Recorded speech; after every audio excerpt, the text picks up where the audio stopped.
ವಂದೇ ಮಾತರಂ ಗೀತೆಗೆ ರಾಷ್ಟ್ರಗೀತೆಯ ಸ್ಥಾನಮಾನ.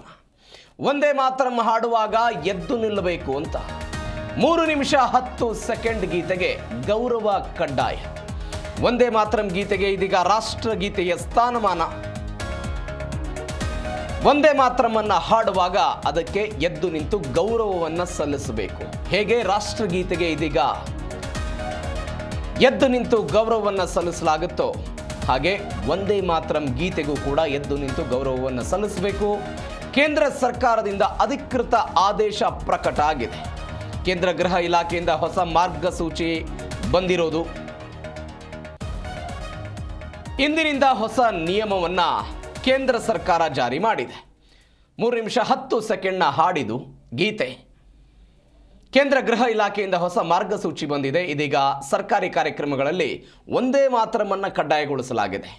ಸರ್ಕಾರಿ ಶಾಲೆಗಳಲ್ಲೂ ಕೂಡ ವಂದೇ ಮಾತರಂ ಕಡ್ಡಾಯವನ್ನು ಮಾಡಲಾಗಿದೆ. ವಂದೇ ಮಾತರಂ ಗೀತೆಗೆ 150 ವರ್ಷ ತುಂಬಿದೆ. ಈ ಹಿನ್ನೆಲೆ ಇಂಥದ್ದೊಂದು ಪ್ರಯತ್ನಕ್ಕೆ ಕೇಂದ್ರ ಸರ್ಕಾರ ಮುಂದಾಗಿದೆ.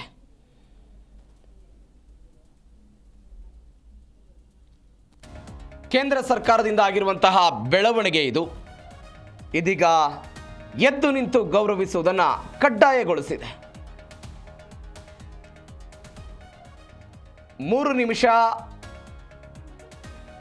10 ಸೆಕೆಂಡ್ ಇರುವಂತಹ ಗೀತೆಗೆ ಎದ್ದು ನಿಂತು ಎಲ್ಲರೂ ಕೂಡ ಗೌರವವನ್ನು ಸಲ್ಲಿಸಬೇಕು ಅಂತ ಬಂಕಿಮ್ ಚಂದ್ರ ಚಟರ್ಜಿ ಅವರು ರಚಿಸಿದಂತಹ ಈ ಗೀತೆ ಭಾರತದ ಭಾರತದ ಸ್ವತಂತ್ರ ಹೋರಾಟದ ಸಮಯದಲ್ಲಿ ಒಂದು ಪ್ರಮುಖ ಪಾತ್ರವನ್ನು ವಹಿಸಿದ್ದಂತಹ ಗೀತೆ ಇದು. ಕೆಲವೊಂದಿಷ್ಟು ಚರಣಗಳಿಗೆ ಇಲ್ಲಿ ಕೈ ಬಿಡಲಾಗಿತ್ತು ಎನ್ನುವಂಥ ವಿವಾದ ಕಳೆದ ಕೆಲವು ದಿನಗಳ ಹಿಂದೆ ಕಾಂಗ್ರೆಸ್ ಮತ್ತು ಬಿಜೆಪಿ ನಡುವೆ ರಾಜಕೀಯ ತಿಕ್ಕಾಟಕ್ಕೆ ಕಾರಣ ಆಗಿತ್ತು.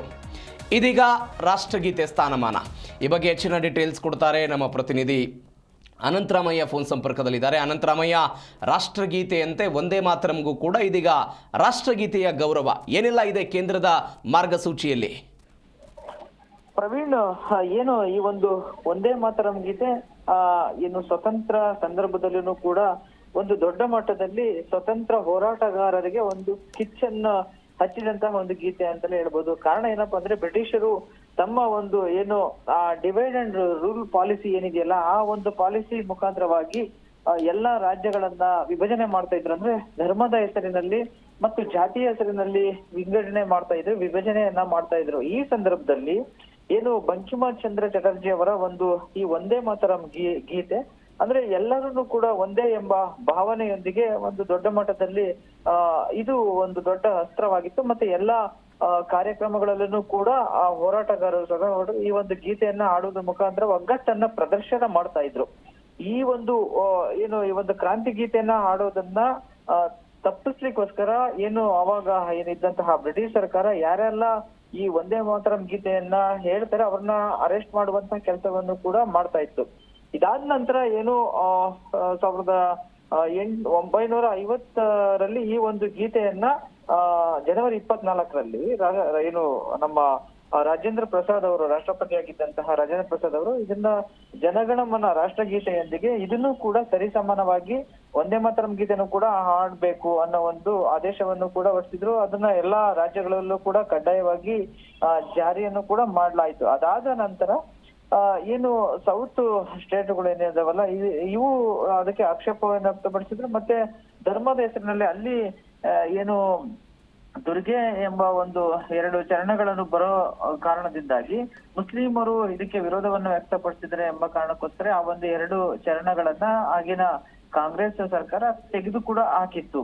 ಇದಾದ ನಂತರ ತೀರಾ ಇತ್ತೀಚೆಗೆ ಏನು ಈ ಒಂದು ವಂದೇ ಮಾತರಂ ಗೀತೆಗೆ 150 ವರ್ಷ ತುಂಬಿದ ನಂತರದಲ್ಲಿ ಇದನ್ನ ಸಂಸತ್ನಲ್ಲೂ ಕೂಡ ಹೇಳ್ಬೇಕು ಅಥವಾ ಬೇಡವಾ ಅನ್ನೋ ಒಂದು ವಿಚಾರದಲ್ಲಿ ಆಡಳಿತಾರೂಢ ಪಕ್ಷ ಮತ್ತೆ ಪ್ರತಿಪಕ್ಷಗಳ ನಡುವೆ ಒಂದು ದೊಡ್ಡ ಮಟ್ಟದ ಚರ್ಚೆ ಕೂಡ ನಡೀತು. ಮತ್ತೆ ಇದಕ್ಕೆ ಕಾಂಗ್ರೆಸ್ ಕೂಡ ಆಕ್ಷೇಪವನ್ನ ವ್ಯಕ್ತಪಡಿಸಿದ್ರು.